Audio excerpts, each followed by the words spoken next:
Assalamualaikum and a very good morning to you all. My name is Mubasshar and I am from grade 6B.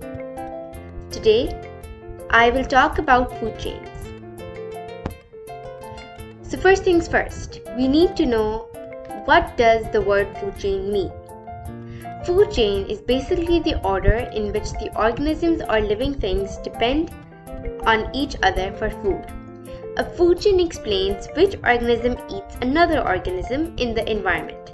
The food chain is a step-by-step sequence of organisms where nutrients and energy is transferred from one organism to the other.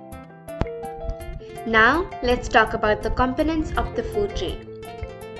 All the food chains begin with the energy from the sun, and the food chain is made up of 4 different parts: the sun, producers, consumers, and decomposers. I am basically going to be focusing on the last 3: producers, consumers, and decomposers. Let's start with the producers. Most of the time, food chains start with organisms that make their own food, such as plants. Scientists have given them the name producers.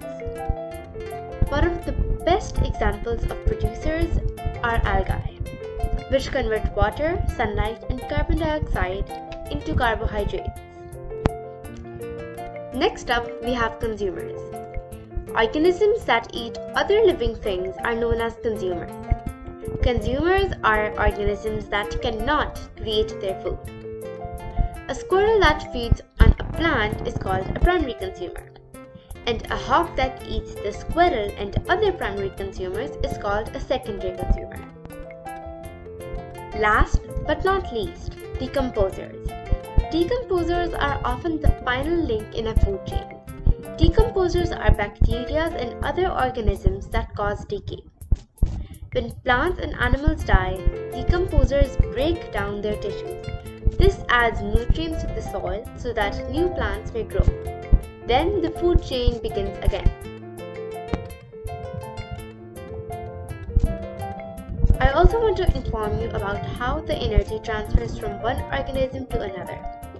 Energy is transferred between tropic levels when one organism eats another and gets the energy-rich molecules from its prey's body.